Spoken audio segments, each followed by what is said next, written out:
Na primeira edição da Tertúlia Elétrica vamos contar com a presença de Henrique Sanches, Presidente da UV, e Francisco Ferreira, Presidente da Zero.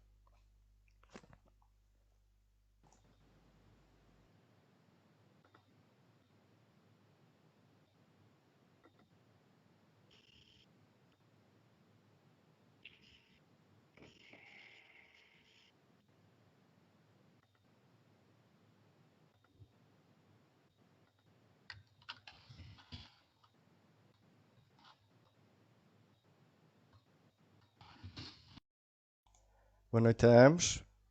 Vamos começar. Boa noite, Francisco. Muito obrigado por ter aceito o nosso convite. Esta vai ser, de facto, a primeira edição da Tertúlia Elétrica promovida pela UVE, a Associação de Utilizadores de Veículos Elétricos. Tínhamos pensado este ano começar com estas tertúlias fisicamente, presencialmente, mas devido à atual situação de saúde pública não nos é possível. Portanto, vamos fazer esta primeira edição desta forma a que todos ultimamente nos temos vindo a habituar. Esta é uma tertúlia, portanto, é uma conversa informal, não tem o formato de uma entrevista, estamos livres de nos questionarmos um ao outro quando assim o entendermos. Eu iria só, muito brevemente, colocar o nosso ponto de vista como Associação de Utilizadores de Veículos Elétricos face à situação atual. Nós interpretamos esta situação de grave crise de saúde pública que atravessamos como, usando uma linguagem futebolística, um cartão amarelo que é mostrado a toda a humanidade. Portanto, a natureza, independentemente das causas, e um dia mais tarde iremos saber quais foram de facto as causas disto tudo, independentemente disso, é um cartão amarelo, é uma chamada de atenção, é um alerta para que nós repensemos os caminhos que a humanidade estava a trilhar. E interpretamos isso muito claros. De facto, é uma situação gravíssima, é um cartão amarelo e nós já sabemos que a seguir vem um cartão vermelho, se não nos portarmos bem. Portanto, esta é a leitura que nós fazemos da atual situação do ponto de vista da humanidade. Francisco. Bem, antes de mais nada, obrigado pelo convite e é com muito gosto que participo nesta hora de conversa, nesta altura efetivamente complicada, mas que é também uma altura de reflexão e de oportunidade, de acordo com aquilo que a Zero também tem procurado comunicar. Porque nós estamos realmente em confinamento, continua a ser essa a recomendação, apesar da abertura desde há quase uma semana, mas temos aqui a possibilidade de mudar o curso de um desenvolvimento, de modo a que próximas crises desta natureza ou de outra natureza, nomeadamente climática, ambiental, possam ser menos dramáticas para as pessoas, para todo o mundo, para o ambiente. E realmente a imagem do Henrique ao falar em cartão amarelo, sem dúvida. Quer dizer, nós estamos a interferir demasiado com a natureza, a própria origem do vírus é, de certa forma, tudo indica, uma consequência da nossa interferência com os animais selvagens, muitos deles até submetidos a tráfico ilegal, mas é também um aviso de que nós temos vindo a fazer apostas nos países e no mundo que não nos tornaram mais resilientes. E perante uma crise destas, muitos setores estão completamente devastados do ponto de vista económico e além disso também percebemos que a globalização tem as suas virtudes, mas tem os seus grandes problemas. E, portanto, esta das poucas vantagens desta pandemia é permitir-nos aqui, por um lado, uma reflexão, por um lado, o vermos o que há de bom em termos de qualidade do ar, de ruído, e pensarmos também, como dizia, no que é que deve ser agora o retomar da normalidade. E obviamente que isso não passa, isso passa por uma visão que vai muito para além da principal dedicação do Henrique e da UV, que têm tido um trabalho, sem dúvida, excelente no que à mobilidade elétrica diz respeito. Eu acho que cada um de nós deve alargar os seus horizontes nesta reflexão que temos e devemos fazer. Muito bem. Francisco, curiosamente, nós não somos uma associação ambientalista nem ecologista, somos uma associação de utilizadores de veículos elétricos, pessoas que dá cerca de 10, 11 anos esta parte, primeiro com as motas elétricas, depois com os primeiros automóveis elétricos. Somos, digamos assim, os pioneiros, os primeiros a usar veículos elétricos para se deslocarem em Portugal. Mas temos, e até por usarmos diariamente o veículo elétrico, temos plena consciência de que o veículo elétrico, em geral, é uma parte, é uma componente que pode ajudar, especialmente no âmbito urbano e metropolitano das grandes cidades, que pode ajudar à alteração daquilo que é necessário. Nós todos vimos que com esta paragem brutal que a economia teve e que os humanos deixaram de ter mobilidade, ficaram confinados, isolados nas suas residências, toda a atividade industrial abrandou fortemente.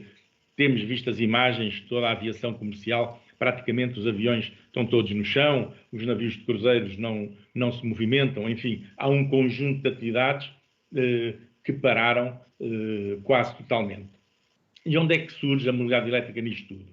Nós, quando começámos este ano, 2020, achávamos que este ano ia ser um ano absolutamente fantástico, e continuamos a achar, para a mobilidade elétrica. Não só pelos anos anteriores, que vinham nos apresentando recordes, quer a nível da venda dos veículos elétricos, quer também a nível da substituição dos autocarros com motores de combustão interna nas grandes cidades, Lisboa, Porto, mas também em cidades mais pequenas, como Coimbra, como Braga, como Bragança, do interior do país, onde as autarquias começaram um plano de substituição dos transportes públicos de passageiros para veículos elétricos. E também assistimos, e falando aqui do caso de Lisboa, a uma grande transformação da cidade, com o aumento das ciclovias, com um número cada vez maior de pessoas, de habitantes e trabalhadores, moradores da cidade de Lisboa, que passaram a usar a bicicleta elétrica, a trotinete elétrica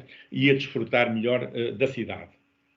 Eu só queria, porque estes números são muito recentes, são de há 2 ou 3 dias, referir que em relação a abril, a nível da indústria automóvel europeia e nacional, é uma hecatombe completa.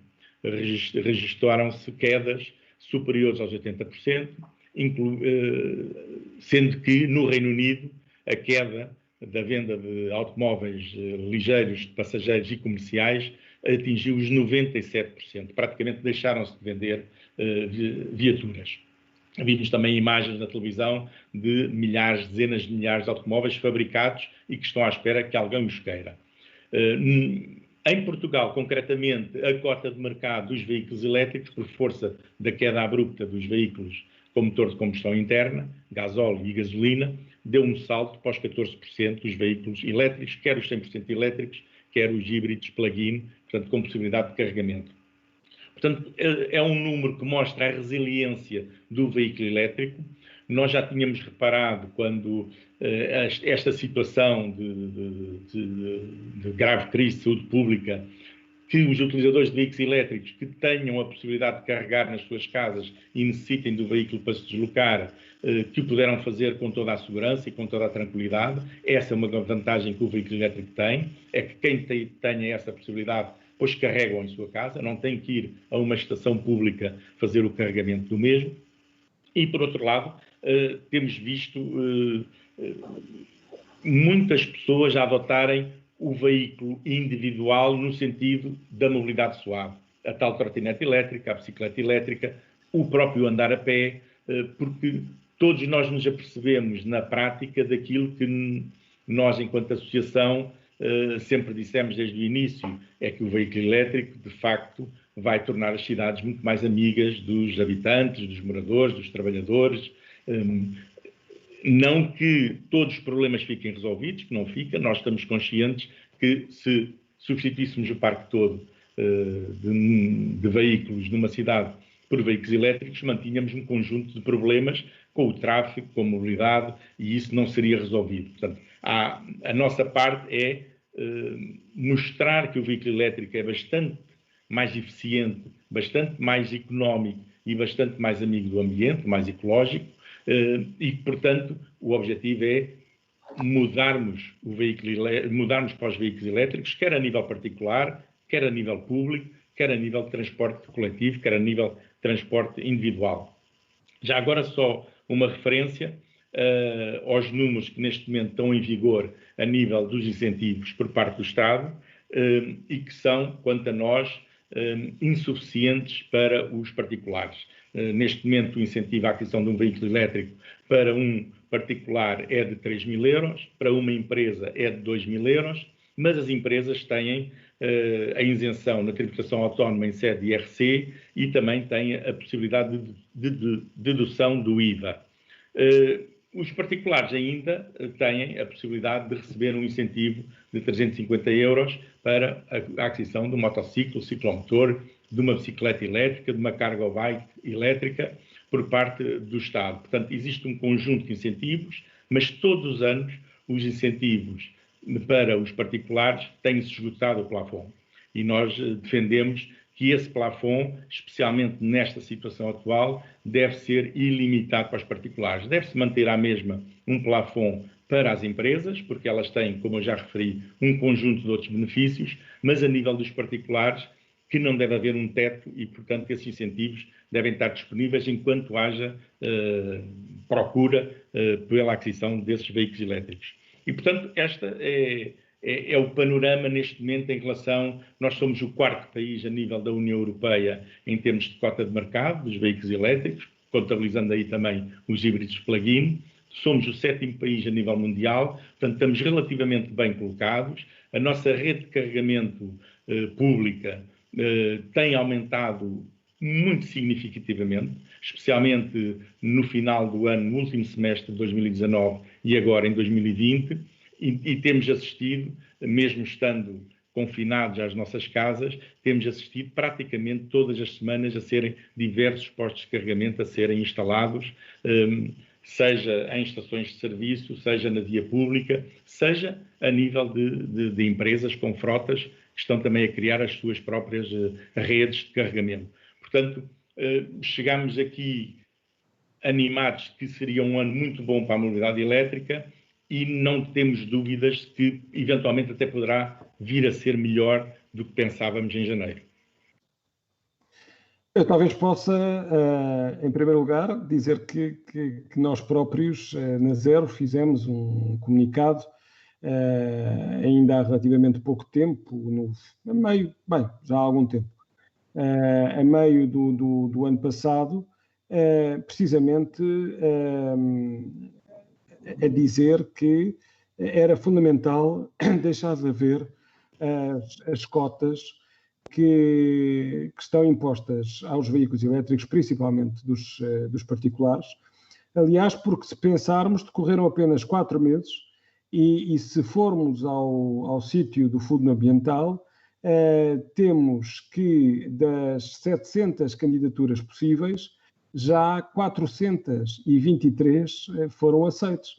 Ou seja, nós estamos apenas a 1/3 do ano e já temos bem mais de metade do total das candidaturas aceitas. E, portanto, vamos chegar muito provavelmente, porque o veículo elétrico continuará, neste caso o automóvel, a ter uma preferência cada vez maior. E aquilo que nós, precisamente, temos vindo a defender nestes tempos de crise é que nós tomemos as decisões de apoiar aquilo que do ponto de vista ambiental é mais positivo. Sem dúvida alguma, e o Henrique também falou disso, a questão do transporte público é crucial. Nós não conseguimos, os automóveis não resolvem o problema do congestionamento, não, do ponto de vista mesmo da eficiência, nós precisamos de fazer uma aposta séria no transporte público mais amigo do ambiente, e aquilo que começou a ser feito pela Carris e por outros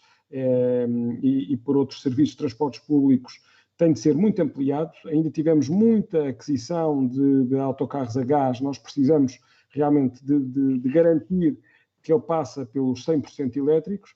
E queria dar aqui outras duas notas importantes. Nós trabalhamos muito com a Federação Europeia de Transportes e Ambiente.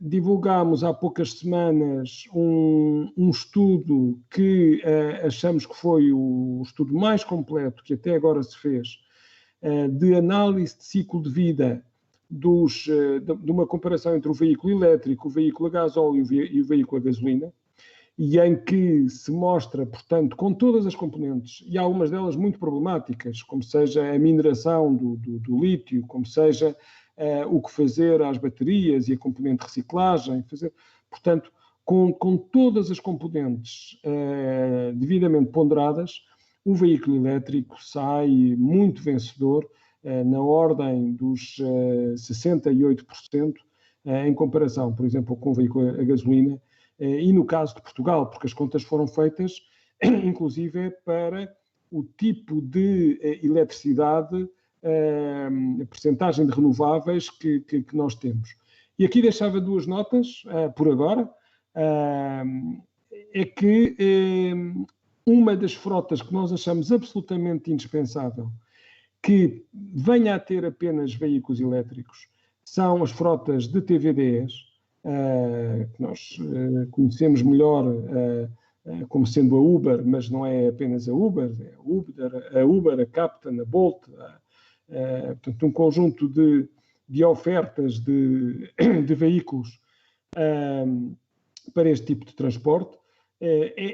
Como eles fazem muitos quilómetros, é crucial que a sua pegada carbónica, a sua pegada para o ambiente, apesar de usarem até carros relativamente recentes, tenha que baixar, e isso só consegue ser feito recorrendo a veículos elétricos. É uma campanha internacional que envolve, portanto, a mobilização de várias conversas com os governos, com as cidades, e obviamente, e acima de tudo, com as próprias companhias que dispõem dos TVDEs. E já que estava a falar da eletricidade, também tivemos aqui uma boa notícia, que nós tivemos a explorar os últimos dados, que mostram que Portugal já não recorre ao carvão, neste momento, nos últimos 55 dias. As duas centrais do Pego e de Sines estão encerradas.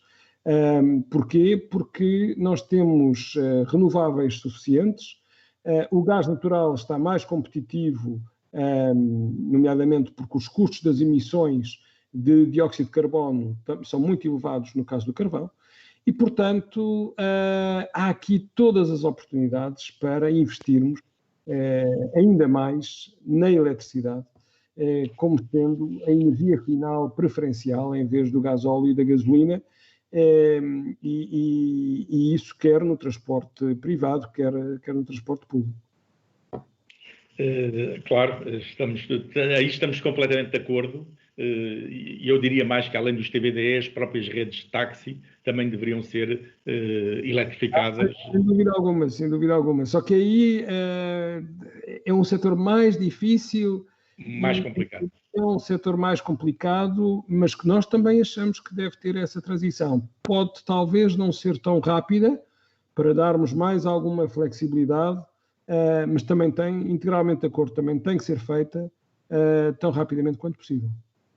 A notícia das duas centrais que estão sem produzir há cerca de 55 dias é uma notícia ótima. Portugal, aliás, e num estudo recente do Transportes e Ambiente, foi referido que, dado o mix que contribui para a produção de eletricidade em Portugal ter uma grande componente renovável, que de facto Portugal é dos países da União Europeia que consegue ter ainda uma vantagem adicional ao usar o veículo elétrico, é que grande parte da eletricidade que é usada nesse veículo advém ou é gerada por energias renováveis. Existem depois algumas situações pontuais, e nós iremos voltar a este assunto numa tertúlia mais tarde, que é a possibilidade de utilizar, e o Francisco passou pelo assunto há bocadinho, de utilizar baterias que já não são suficientes para fazer a tração de um veículo elétrico, mas que ainda poderão ter uma segunda via com uma bateria estacionária para a armazenagem da eletricidade que podemos produzir com um sistema de painéis fotovoltaicos nas nossas casas, armazenamos na bateria e essa eletricidade permite suprir todas as necessidades da casa e do próprio veículo. E de repente vemos-nos em plena pandemia. E o que é que nós vemos? Vemos os níveis de poluição a baixarem. Primeiro começámos a vê-los na região de Wuhan, na China. Depois verificámo-lo a acontecer na Lombardia, no norte da Itália. E depois vimos chegar à Península Ibérica, principalmente às zonas muito urbanas de Madrid, Barcelona, Lisboa e Porto. E conseguimos, todos nós, verificar in loco, ao sair à rua, ou ir a uma janela, que de facto o ar parecia-nos mais limpo, as cores mais vivas, o céu mais azul, até à noite, não havendo nuvens, era mais fácil poder ver as estrelas. E depois também começámos a ver, a ouvir, e de vários pontos do país, mas também de cá de Portugal, a ver como a própria fauna se ia apropriando de espaços que o humano tinha deixado de utilizar. E já agora só um pormenor, hoje de manhã, quando abri a porta de casa, no jardim, junto do tapete, eu tinha uma cobra. E estamos em plena Lisboa. Portanto, nota-se que a fauna vai, ao não haver movimento dos humanos, vai sendo mais atrevida e vai aproximando-se. E isso é positivo. Para nós é positivo. E, por outro lado, tem permitido a muitas pessoas e muitas entidades com quem temos falado, de facto, convencerem-se da possibilidade daquilo que era apenas uma teoria, uma possibilidade teórica de que a poluição iria baixar, as cidades iriam ficar mais agradáveis. As pessoas confirmaram isso mesmo pela prática e pela confirmação prática. É evidente que nós não queremos que tudo pare, nem que a economia pare, nem que nós mantemos a trabalhar desde casa. Desculpe, não o ouvi agora. Estava a dizer que um dos aspectos nós divulgámos precisamente e foi relativo à qualidade do ar, à forma como a qualidade do ar tem evoluído ao longo das últimas semanas e mais uma vez aí também tivemos um recorde. Não foi só a questão do carvão, nós nunca tivemos um período tão longo, com qualidade do ar tão boa no centro de Lisboa, desde o início deste século. Nomeadamente, algumas semanas tiveram realmente valores absolutamente espetaculares no que respeita à qualidade do ar, e o mesmo se verificou também no ruído. E este eu acho que é um assunto que obviamente merece a melhor atenção, porque o ideal era que nós continuássemos agora a não voltar, ou melhor, eu acho que não tem sentido dizer que nós queremos continuar assim, porque não é possível. Quer dizer, gostaríamos, mas não é possível. Agora, temos é que ver como gerir de forma a não voltarmos à situação anterior, que era de ultrapassagem dos valores limite de alguns poluentes e pondo em causa a saúde, que é aquilo que nós agora percebemos que é a prioridade. Sim, claro. E aí chegámos a Nós chamámos e publicámos um vídeo no início desta semana que lhe chamámos Terra 2.0. Era apenas uma brincadeira para indicar que vamos reinicializar, digamos, o programa. Isto correu mal na versão 1.0, ou estava a correr mal e ia para uma situação muito complicada, e então há que reinicializar. E aqui nós vemos que a mobilidade elétrica pode ter um papel muito importante. Nós achamos que, como já foi referido, os incentivos à aquisição dos veículos elétricos têm que se manter sem qualquer limite para os particulares. Devem ser incentivadas todos os programas de eletrificação de transportes públicos, quer coletivos, autocarros, quer os elétricos de superfície, quer as próprias redes de metropolitano, quer, como já foi referido, os TVDEs e os táxis. É fundamental, mas também as ciclovias para as pessoas poderem se deslocar, porque provavelmente quando esta abertura se for alargando, as pessoas ainda terão algum receio em utilizar massivamente os transportes públicos. E como estamos a chegar a um ponto em que nos aproximamos do final da primavera e do verão, provavelmente estão reunidas as condições para cada vez um maior número de pessoas utilizar a bicicleta, não como um modo de prazer e de passeio, mas como um utensílio de trabalho. Quer a bicicleta individual, quer a bicicleta com atrelado para levar as crianças, quer as chamadas cargo bikes para entregas em bairros e em zonas definidas das cidades. E julgamos que é fundamental que isto possa acontecer. De facto, nós não queremos voltar ao normal, à chamada normalidade anterior. Seria o maior erro que a humanidade poderia fazer, seria voltarmos à causa principal que nos trouxe até aqui. Sabendo nós que provavelmente iremos ter outro tipo de situações muito semelhantes a esta num futuro.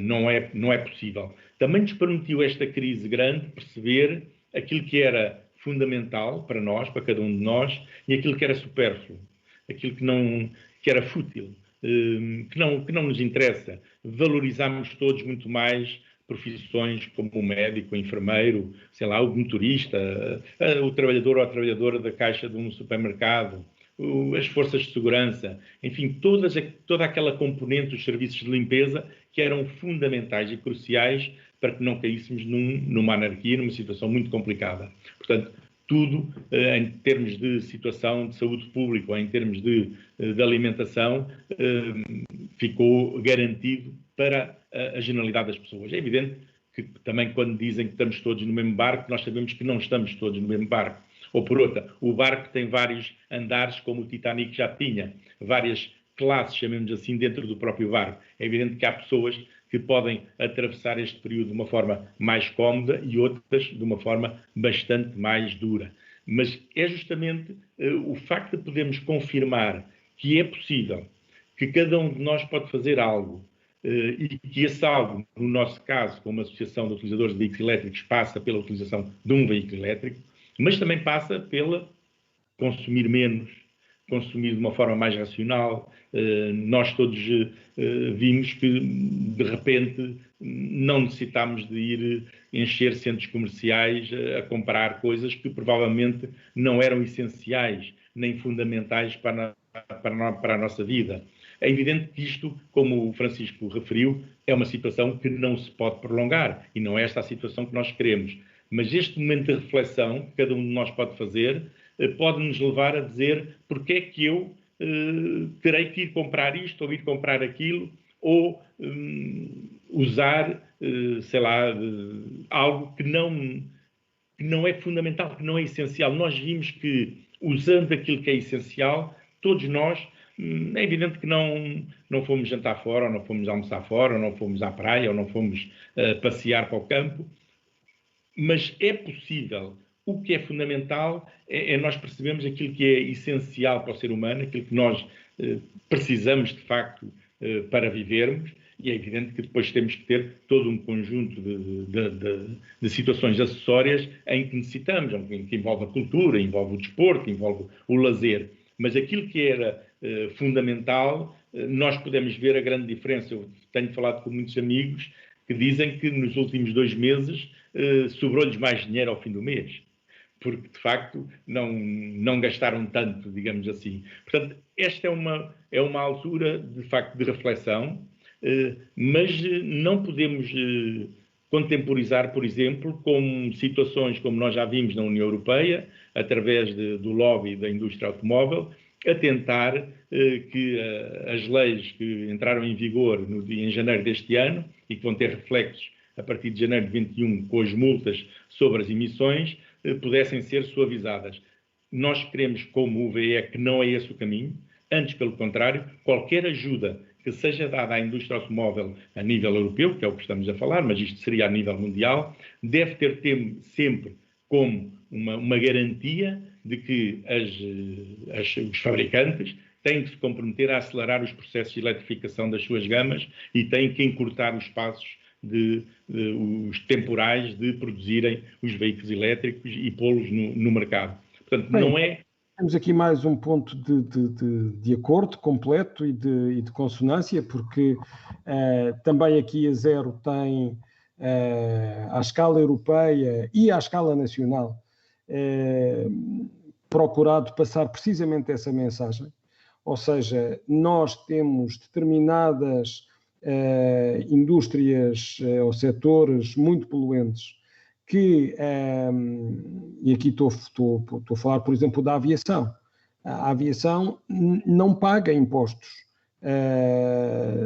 relativamente ao jet fuel que utiliza. Não paga nem IVA, não paga imposto sobre os produtos petrolíferos, não paga uma taxa de carbono. Tem, efetivamente, está integrada no comércio europeu de licenças de emissão, mas grande parte das emissões é gratuita. E estamos a falar apenas dos voos europeus. Ora, os bilhetes não pagam IVA, a não ser para rotas dentro de Portugal continental, que são curtas e poucas. Portanto, há aqui, quem fala da aviação fala precisamente do setor automóvel, fala de outros setores, onde a legislação deve ser garantida à escala europeia. Em dezembro, a Comissão Europeia apresentou-nos o Pacto Ecológico Europeu, que tem um conjunto de metas, que nós compreendemos que possa haver um ligeiro atraso devido a esta situação extraordinária em que estamos, mas as metas devem ser para cumprir, de preferência até, num longo prazo, serem mais rigorosas, e nós também, tal como a UV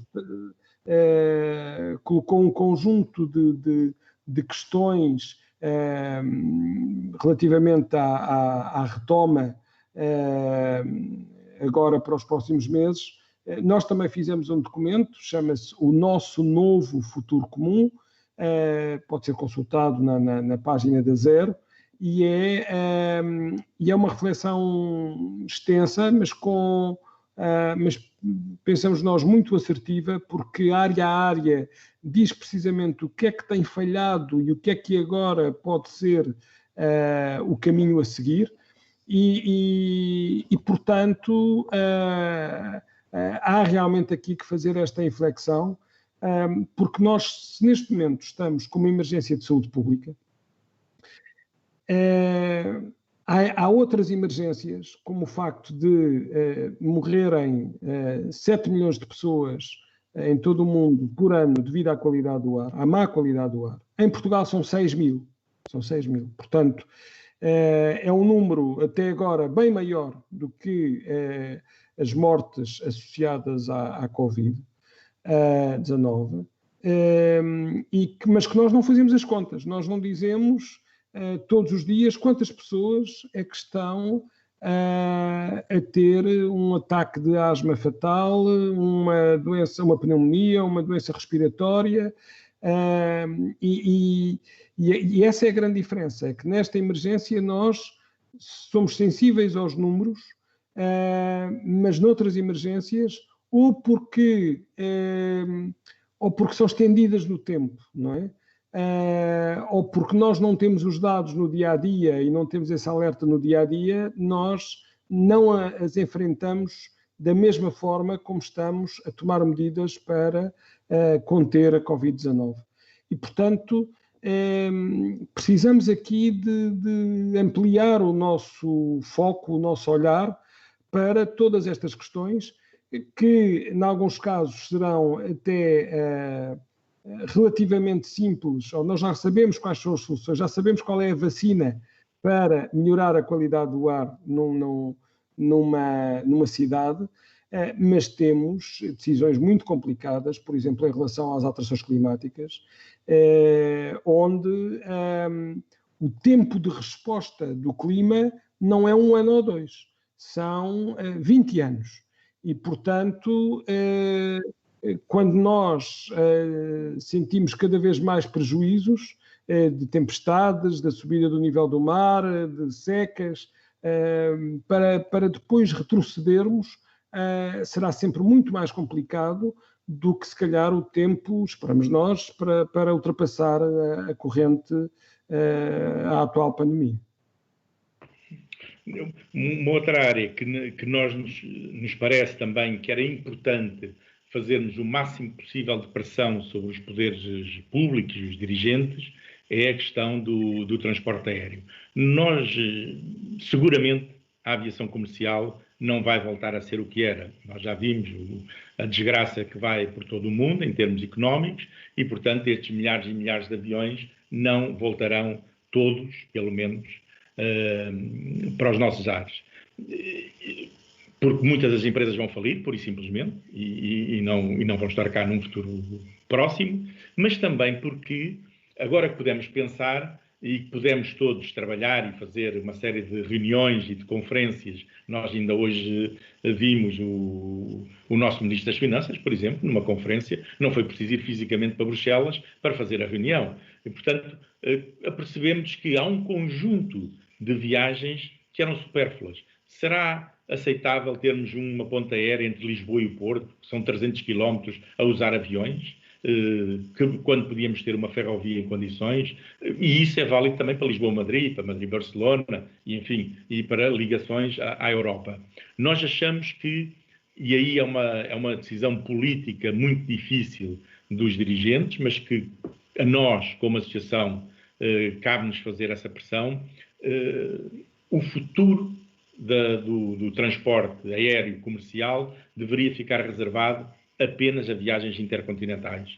E todas as viagens continentais deveriam ser feitas em ferrovia de alta velocidade. Nós sabemos que Portugal está muito atrasado nessa área, não avançou como o centro da Europa, ou mesmo aqui como a vizinha Espanha, aqui ao lado, mas era fundamental, no meu ponto de vista, que nós avançássemos para uma infraestrutura ferroviária de alta velocidade e para a redução do transporte aéreo de curto prazo, chamemos assim, viagens de poucas centenas de quilómetros ou até 1000 quilómetros, não fazem sentido. E até do ponto de vista prático, eu se tiver um bom trem, um bom comboio de alta velocidade, eu saio do centro de uma cidade e chego ao centro de outra cidade e desloco-me rapidamente para onde tenho que ir. Enquanto que se eu fizer isso num avião, eu vou ter que ir até ao aeroporto, vou ter todo o procedimento de segurança para embarcar, vou ter que sair num outro aeroporto que é fora da cidade e vou ter que apanhar outro transporte para entrar no centro da cidade, além de descarregar, por exemplo, uma mala, se eu tiver.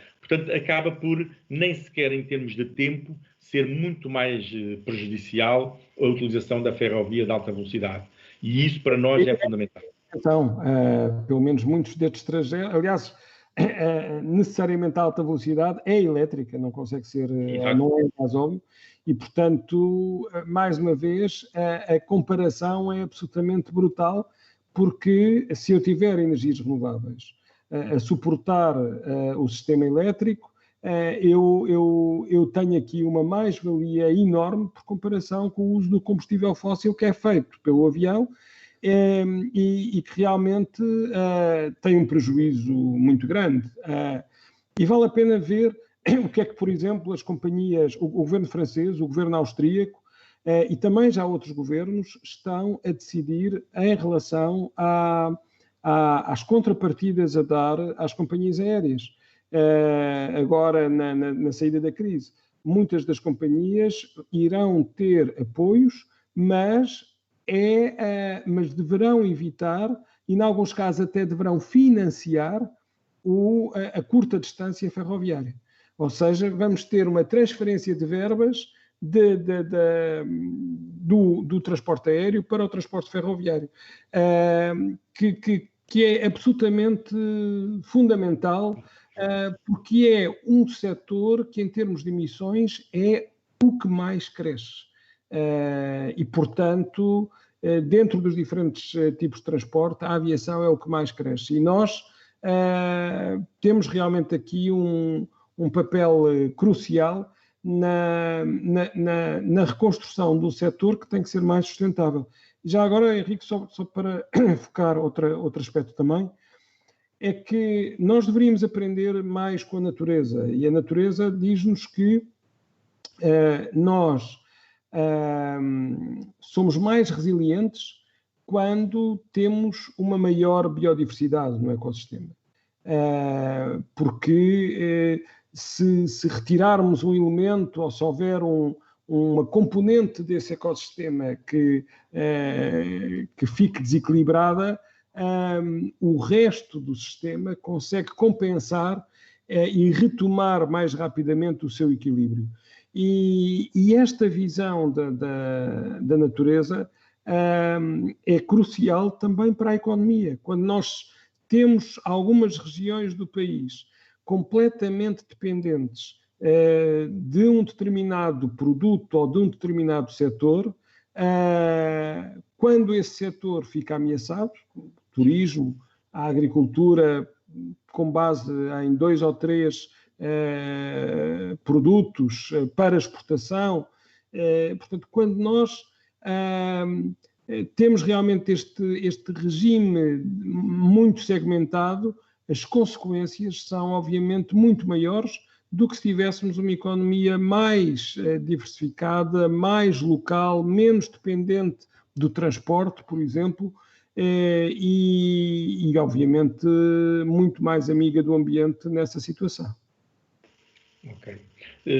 Pois eu julgo que dentro da dificuldade porque todos atravessamos, quer individualmente, quer a nível das empresas e da própria economia do país, eu creio, sinceramente, que esta é uma oportunidade que nos foi imposta de uma forma muito rude e muito difícil para todos nós, mas é uma oportunidade para nós fazermos diferente e fazermos melhor, porque senão estamos mesmo a hipotecar o futuro dos nossos filhos e dos nossos netos. E eu já agora queria referir uma coisa que foi tornada pública há 2 ou 3 dias, que pela Infraestruturas de Portugal, que é a intenção de criarem uma contribuição, uma taxa sobre os veículos elétricos para suprir a degradação que eles provocam, como todo e qualquer veículo, na rede viária nacional. A nossa posição é muito clara em relação a isso. Somos frontalmente contra por uma razão muito simples. É muito cedo. Nós sabemos que o impacto na receita fiscal do Estado vai-se fazer sentir quando os veículos elétricos forem generalizados e massificarem-se. Estamos muito longe disso. Nós estamos neste momento com, julgo eu, 0,3% do parque automóvel todo é elétrico, portanto é um número insignificante e, portanto, nesta fase achamos que os incentivos devem se manter, que qualquer nova necessidade do ponto de vista fiscal por parte do Estado deve acompanhar o princípio do poluidor pagador e, portanto, deve incidir sobre os veículos ou as viaturas ou as atividades que de facto são poluidoras. E no caso dos veículos elétricos, que é do que a nossa associação defende, de facto não faz sentido qualquer tipo de contribuição, qualquer tipo de taxa sobre os próprios veículos elétricos. Lá chegaremos, seguramente, mas estamos longe. É evidente que esta quebra grande de receita que tiveram e que vão ter e que vão continuar a ter deve-se à não atividade. As pessoas não usaram os seus veículos, muita atividade comercial e empresarial não utilizou o transporte rodoviário para fazer as suas atividades e, portanto, há um consumo caiu brutalmente, e nós vimos isso aqui há uma semana, até no preço do petróleo a nível mundial, o consumo caiu brutalmente. E, portanto, provavelmente terão que ser feitos ajustes fiscais para compensar esta queda. Esses ajustes não podem vir para cima da modalidade elétrica. Têm que ficar confinados ao princípio do poluidor-pagador, na nossa opinião. Esse se calhar é um tema para uma próxima tertúlia, porque realmente eu concordo também integralmente com o que disse. Nós não podemos estar a dar sinais errados relativamente àquilo que são as opções que têm que ganhar economia de escala, que têm que ganhar, no fundo, dimensão suficiente para fazerem a diferença. E tal como nós tivemos decisões desta natureza relativamente às energias renováveis, que foram muito suportadas numa primeira fase e que agora já não são subsidiadas, portanto, também a mobilidade elétrica está nesta fase em que é preciso uma energia de ativação, digamos assim, para depois fazer o seu caminho e, obviamente, um caminho que deve ser justo na equidade, na comparação entre os veículos elétricos, os veículos a gasóleo, os veículos a gasolina, haver, portanto, uma taxação que corresponda realmente à fiscalidade verde, que foi um dos princípios já de anteriores governos e que continua a estar no topo das preocupações.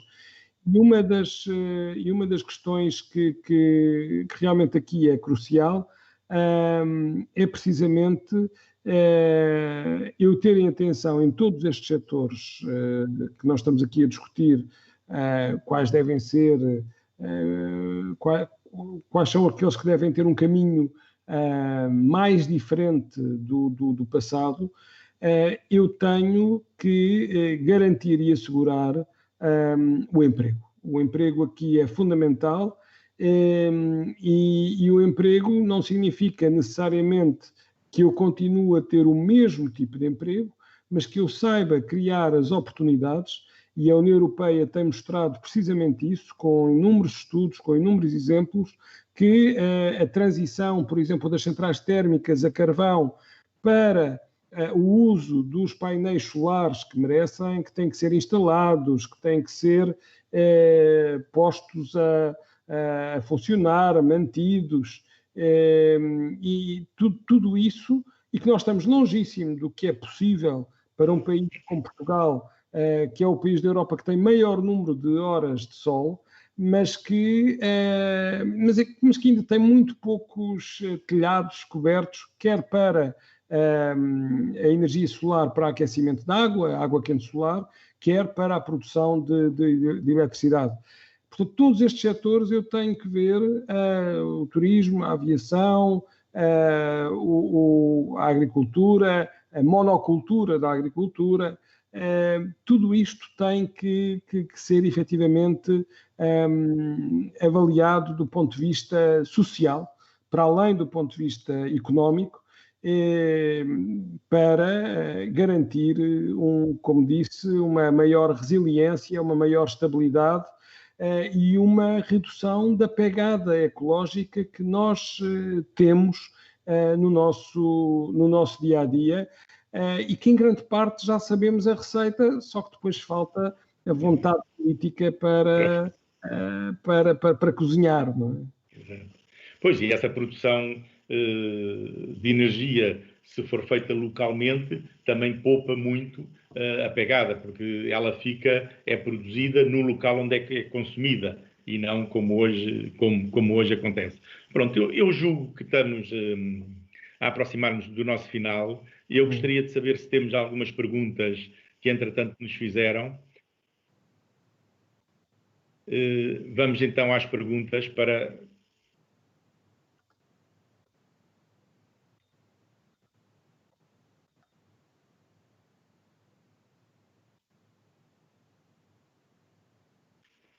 Eu posso ser eu a responder. Uma das coisas que nós reparámos nestes já 2 meses, eu há 2 meses que estou, há mais de 2 meses que estou em minha casa, em teletrabalho.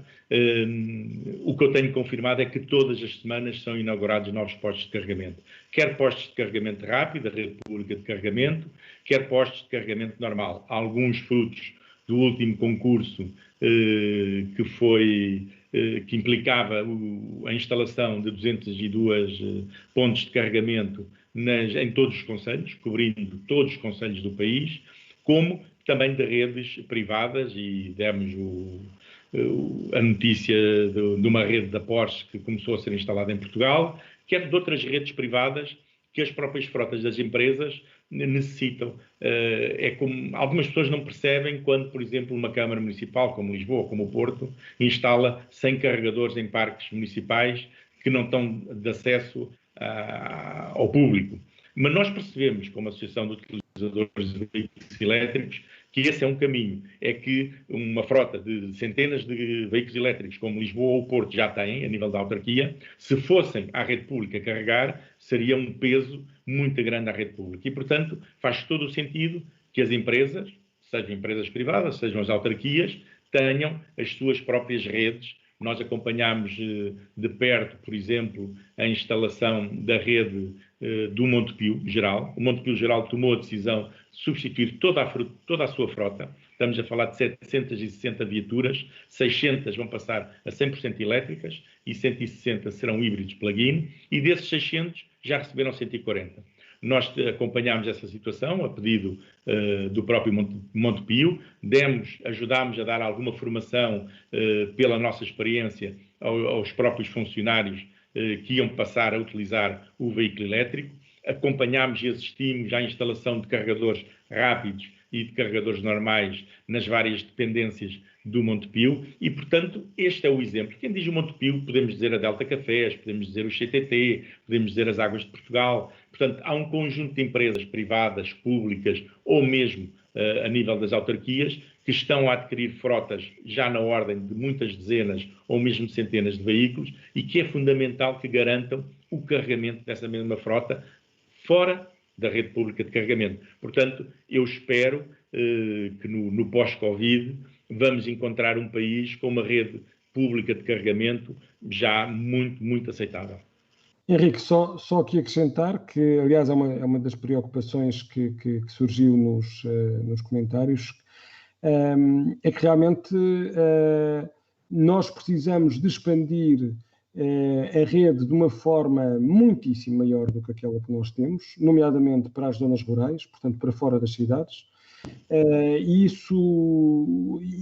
isso tem que ser através de um mecanismo cada vez mais flexível, em nosso entender, para permitir que um restaurante, um serviço possa ter como contrapartida fácil no seu espaço privado a oferta, por exemplo, de um carregamento. E mudando de assunto, uma das perguntas que eu também vi, que nos deixa preocupados na Zero, é a questão da zona de emissões reduzidas, da nova zona de emissões reduzidas, Avenida Baixa Chiado.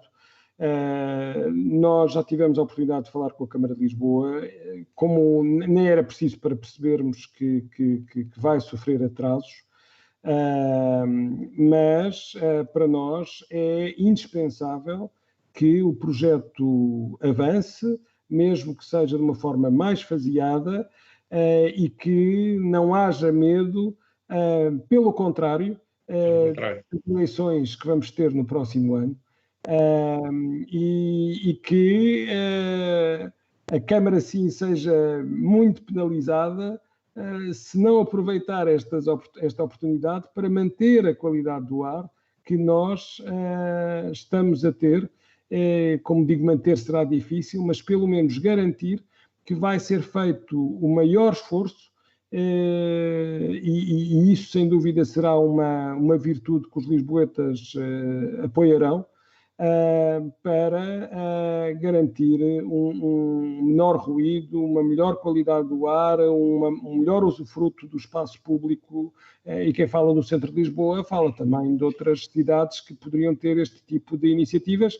Infelizmente, Lisboa, capital verde, com a pandemia, acabou por passar um pouco mais ao lado, mas o importante são as ações que ficarão e que perdurarão e a zona de emissões reduzidas era, sem dúvida, uma lufada de mudança na cidade que nós não queremos perder.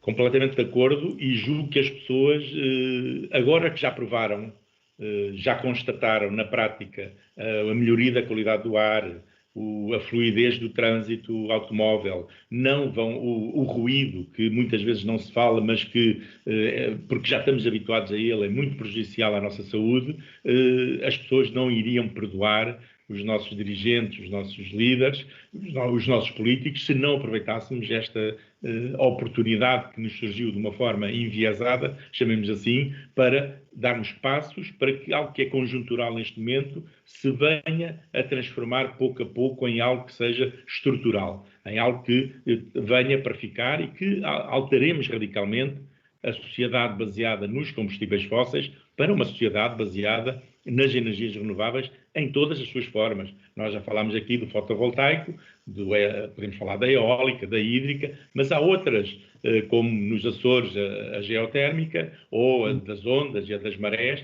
Portanto, há uma panóplia de possibilidades de gerar energias renováveis que nos permite ter confiança, como já vimos com os quase 2 meses sem produzirem as centrais de carvão, que nos garantem que é possível. Aquilo que era só, em teoria, uma possibilidade, as pessoas estão a confirmar que é possível e julgo que vão exigir isso dos seus governantes. Mais uma questão. Consideram que a pandemia irá aumentar a consciência ambiental ou, por outro lado, com a queda do preço do petróleo e da crise, a retoma será efetuada, suportada nos combustíveis fósseis? Eu estou convencido que nós vamos ter a capacidade de ultrapassar essa ameaça, digamos assim, e, portanto, de garantir que realmente, se por um lado a gasolina e o gasóleo poderão ficar mais competitivos, o que é facto é que as pessoas estão mais atentas às questões ambientais e às questões da saúde e percebem que o investimento de futuro não deve passar por aí, não deve passar pela queima dos combustíveis fósseis, que são, aliás, muito subsidiados. E, portanto, eu tenho uma esperança relativa de que nós, efetivamente, vamos conseguir garantir que as fontes renováveis, e é isso que está a acontecer neste momento, pelo menos até agora, vão continuar a dominar, nomeadamente na produção de eletricidade. Nós partilhamos esse ponto de vista, claramente, e achamos que é importante que todas as entidades, todas as associações da chamada sociedade civil, que estejam empenhadas em pressionar os órgãos públicos, a administração pública, quer central, quer local, para essas mudanças. Eu julgo que nós vimos pormenores, por exemplo, durante esta pandemia também, de muitas autarquias, norte a sul do país, que lançaram de imediato programas de apoio, quer às suas pessoas mais velhas, mais idosas, através de programas de saúde diretamente, de verem a situação em que essas pessoas estavam nos lares, a programas de abastecimento de alimentação para quem ficou sem emprego ou com enormes dificuldades. E, portanto, vimos que as autarquias passaram a utilizar o dinheiro não na construção de mais uma rotunda, não no financiamento de mais uma feira, seja ela qual for, mas sim deslocalizaram, e nós hoje vimos, por exemplo, no CEIA, em Matosinhos, a apresentação dos ventiladores. Portanto, houve um conjunto de entidades que passaram a canalizar, se bem que nós sabemos que isto é conjuntural, mas queremos que isto deixe de ser conjuntural e passe a ser estrutural, que os dinheiros públicos sejam utilizados em melhores sistemas de saúde, em melhores cidades, em cidades mais amigas das pessoas, em transportes eletrificados e menos poluentes. Portanto, como disse o Francisco, nós acreditamos sinceramente que é possível. Portanto, apesar de uma situação muito complicada que todos vivemos e que não sabemos quando é que vai acabar, quando é que voltará, quando ficar resolvida esta pandemia pela descoberta de uma vacina, poderá aparecer uma outra doença. Portanto, apesar deste panorama que de todo não é otimista, e já não falamos do que vemos por esse mundo fora, na América Latina, ou em África, ou no Sudoeste Asiático, temos consciência de que as pessoas vão ser mais exigentes. As pessoas, de alguma forma, assustaram-se. Aquele tipo de vida normal que tinham, em que abriam a torneira, saía água, puxavam o interruptor, saía eletricidade, e ninguém se dava ao trabalho de pensar que alguém tem que trabalhar para a água chegar às nossas torneiras, ou à eletricidade, aos nossos computadores, para podermos estar a falar. E as pessoas começaram a ver que é fundamental um conjunto, e eu já referi isso há pouco, de trabalhos e de áreas, e elas não vão abdicar de que os dinheiros públicos continuem a ser utilizados para projetos fúteis, para projetos sem viabilidade, para projetos altamente poluentes. Isso não pode ser o nosso futuro. Eu julgo que aquilo que deve ficar desta nossa conversa é que, de facto, é possível, há um caminho. Na nossa área da mobilidade e dos transportes, o caminho é claramente a eletrificação dos transportes, a descarbonização da sociedade e das cidades, e que cada um de nós pode fazer algo por isso. Já não falando da produção da própria energia elétrica, cada um de nós também tendo possibilidades. Nós sabemos que nem todos têm essa possibilidade, mas quando às vezes me dizem mas carregar em casa é que é, mas 25% dos lares em Portugal não têm garagem. Ok, então e os outros 75%? Então vamos tratar dos outros 75% que podem ter essa possibilidade, e em relação aos 25%, temos que exigir uma rede pública de carregamento que lhes possa suprir essa necessidade que têm de carregar o seu veículo elétrico. Portanto, eu estou otimista, sabendo que não vai ser fácil, e daí todos... Mais uma questão para terminar, sobre a conversão de veículos a combustão para elétricos. Para quando a simplificação da burocracia e rapidez da legalização? E com esta questão terminamos a tertúlia. Bem, eu não estou a par. É um assunto que também já nos foi colocado, e que realmente em vários países nós sabemos que é simplificado, percebemos as necessidades de garantia de segurança, mas era bom realmente haver mais informação e um calendário para esta transformação que em muitos outros países já é mais fácil e simplificada, e cá está longe de ser, acho eu, inclusive assumida. Mas no Henrique, ter alguma informação mais direta. É um problema. Nós já reunimos com o IMT para falarmos sobre esse assunto e sobre outros assuntos também, e de facto a legislação portuguesa é muito restritiva. Nós temos associados que fizeram a conversão do seu veículo com motor de combustão para um veículo elétrico há 8 anos e não conseguem legalizar o seu carro. De qualquer forma, têm-se dado alguns passos, poucos. Existem já algumas oficinas espalhadas, quer aqui em Lisboa, quer em Almada, quer na Batalha, absolutamente dedicadas às baterias e à conversão dos veículos com motor de combustão interna para veículos elétricos. É uma área que tem algum desenvolvimento em países do norte da Europa e nos Estados Unidos e na Austrália, e também era uma medida, do ponto de vista da economia, era uma medida sustentável, que é: eu não tenho que deitar aquele carro fora e comprar outro, aquele carro está perfeitamente, e eu até gosto do carro, e portanto é um carro que me serve completamente, eu apenas quero tirar de lá tudo o que não presta e pôr algo eficiente, que é um motor elétrico e uma bateria. Há alguns problemas a nível da segurança do próprio veículo, porque mexe com a estrutura do próprio veículo e com a a localização dos pesos dentro do próprio veículo, mas há soluções, inclusivamente em Portugal já há soluções, já há empresas que estão a trabalhar nisso, ainda muito caras, as soluções são muito caras e muito pesadas do ponto de vista da legislação em vigor.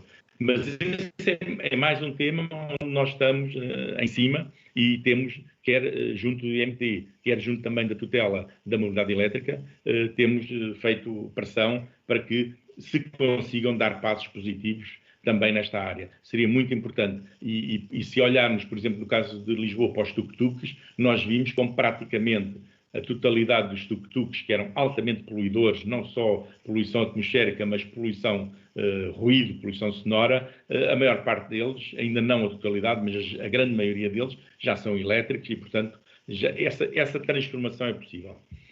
Francisco, resta-me agradecer a sua disponibilidade por esta conversa muito interessante. Seguramente teremos oportunidades no futuro de voltar a falar e aqui estamos para esta guerra de avançarmos para uma sociedade mais justa, uma sociedade mais sustentável, baseada nas energias renováveis. Eu julgo que o combate é um combate aos combustíveis fósseis. Não podemos continuar. Aliás, a nossa t-shirt emblemática da associação é "Não sejas fóssil, drive elétrico", guia um elétrico.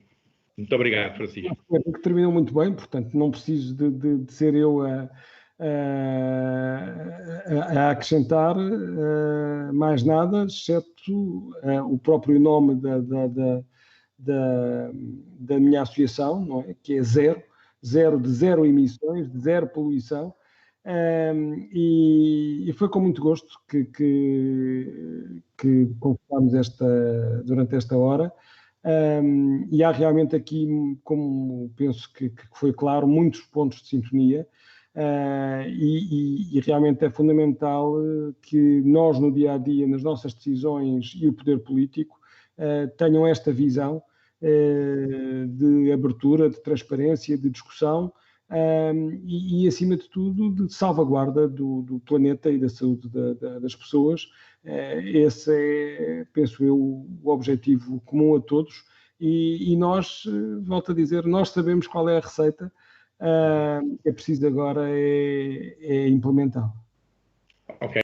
E muito obrigado a todos os que nos seguiram e que fizeram as perguntas e que nos acompanharam nesta primeira tertúlia elétrica. Muito obrigado. Boa noite. Boa noite.